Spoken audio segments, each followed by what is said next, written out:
Hello दोस्तों, आप सभी का स्वागत है हमारे YouTube channel Rajasthan exam Hunt में। हम सेकंड ग्रेड में जुड़े हुए एक नए टॉपिक की चर्चा करेंगे आज। जो टॉपिक जुड़ा है राज्य वित्त आयोग, जिसमें हम देखेंगे कि वो आखिर इसकी ज़रूरत क्यों पड़ी। वित्तीय जो स्थिति होती है ना राजस्थान की, जैसे किसी भी राज्य की, उसकी समीक्षा करने के लिए इसकी ज़रूरत पड़ी थी। ज़रूरत है वो मेन रूप से पंचायती राज और नगर पालिकाओं की इस वित्तीय स्थिति को सुधारने के लिए इसकी ज़रूरत पड़ी थी। जैसे पंचायती राज में इसका उल्लेख मिलता है भाग 9 के 243 आई में, और नगर पालिकाओं में इसका उल्लेख मिलता है भाग 9 के 243 वाई में इसका उल्लेख मिलता है।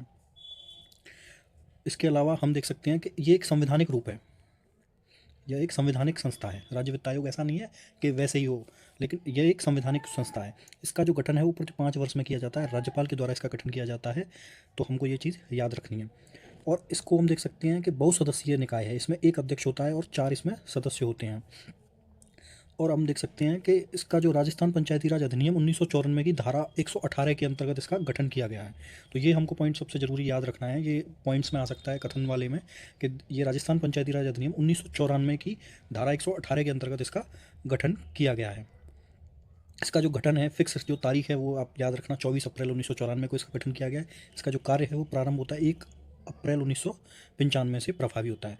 इसके बाद अपन देख सकते हैं कि इसकी जो नियुक्ति अध्यक्षों की और सदस्यों की जो नियुक्ति होती है वो राज्यपाल के द्वारा की जाती है, मंत्रिपरिषद के सलाह से की जाती है। इसका जो कार्यकाल है वो 5 वर्ष होता है। मिनिमम और मैक्सिमम आयु का कोई भी प्रावधान नहीं है इसके अंतर्गत। ऐसा नहीं है कि व्यक्ति की कितनी एज होगी, जैसे विधानसभा एमएलए होता है और एमपी होते हैं, उनकी जो एक न्यूनतम आयु होती है मैक्सिमम, वो कुछ नहीं है। जब भी आएगा वो 5 साल काम करेगा, बस काम खत्म। बस सदस्यों की संख्या भी निर्धारण जो करता है वो राज्यपाल द्वारा करते हैं। जैसे आरपीएससी में भी अभी 7 सदस्य थे, उससे 10 किए गए, तो वो राज्यपाल की अनुमति के द्वारा किया जाता है। इसके अलावा इसकी जो योग्यताएं हैं वो अध्यक्ष हेतु कोई योग्यता नहीं है, बस तुम्हें सामाजिक जीवन का अनुभव होना चाहिए। मतलब आप लोग भी जैसे थोड़ा अनुभव हो जाए तो आप भी बन सकते हो। और सदस्यों की लेकिन योग्यता है, जैसे 4 सदस्य होंगे, उसमें से जो 2 सदस्य हैं वो न्यायिक पृष्ठभूमि से जुडिशियल से संबंधित होने चाहिए। एक सदस्य है वो आर्थिक मामलों का, इकोनॉमिक्स का जानकार होना चाहिए। एक सदस्य है वो आपके लेखा मामले, अकाउंट से जानकारी होनी चाहिए उसको। तो इस प्रकार सदस्यों की नियुक्ति की गई। आगे चलते हैं, हम देखते हैं कि जो त्यागपत्र देता है, जो राज्य वित्त आयोग के अध्यक्ष और सदस्य दोनों त्यागपत्र देते हैं, राज्यपाल को देते हैं। हटाने की प्रक्रिया राज्यपाल के द्वारा की जाती है, मंत्रिपरिषद अगर अनुशंसा करती है। और जो वार्षिक प्रतिवेदन है वो राज्यपाल को देते हैं, फिर राज्यपाल इसको विधानमंडल में देता है। तो इस प्रकार से हम देख सकते हैं कि ये छोटी सी चीज़ें हैं। 4 5 6 पॉइंट है कि वित्तीय स्थिति की समीक्षा की जाती है। इसके द्वारा 5 वर्ष में राज्यपाल इसका गठन करता है। राजस्थान पंचायती राज अधिनियम 1994 की धारा 118 के अंतर्गत इसका गठन किया गया। 24 अप्रैल 1994 को गठन किया गया। 1 अप्रैल 1995 से ये कार्य प्रभावी है। कार्यकाल इसका 5 वर्ष होता है। बहुसदस्यीय निकाय होगा, 1+4 का सिस्टम होता है। पंचायती राज में 243 आई में जुड़ा हुआ है। नगर पालिका में भाग 9 क में 243 वाई में जुड़ा हुआ है। इनकी नियुक्ति राज्यपाल के द्वारा, त्यागपत्र राज्यपाल के द्वारा, हटाने की प्रक्रिया राज्यपाल के द्वारा, वार्षिक प्रतिवेदन राज्यपाल को देगा। सदस्यों की जो योग्यता है वो 4 जैसे सदस्य होते हैं, उनमें से 2 सदस्य न्यायिक पृष्ठभूमि के, एक सदस्य आर्थिक मामलों का, एक सदस्य लेखा मामलों का। इस प्रकार से हम इसका देख सकते हैं। ये इसका मतलब ये पेज का है। अब आगे चलते हैं। आगे आप देख सकते हो कि इसका कार्य क्या है, राज्य वित्त आयोग के आखिर कार्य क्या है, आखिर ये क्या काम करता है। तो राजस्व आय, जो शुल्क मिलता है, जो कर मिलता है, टैक्स होता है, चुंगी होता है, इनके द्वारा पंचायती राज नगर पालिकाओं के बीच धन का वितरण किया जाता है इसके द्वारा। आयोग राज्य की संचित निधि से पंचायतों और नगर पालिकाओं को अनुदानों को स्थानीय निकाय को करने की सिफारिश देता है।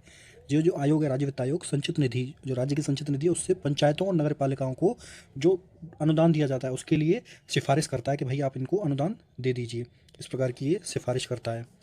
और स्थानीय निकायों की वित्तीय स्थितियों की समय समय पर समीक्षा करता है। केंद्र और राज्य के बीच में मध्यस्थता करता है। केंद्रीय वित्त आयोग को सिफारिश करता है ये कि भाई राज्य को पैसे की ज़रूरत है, आप पैसा दे दीजिए।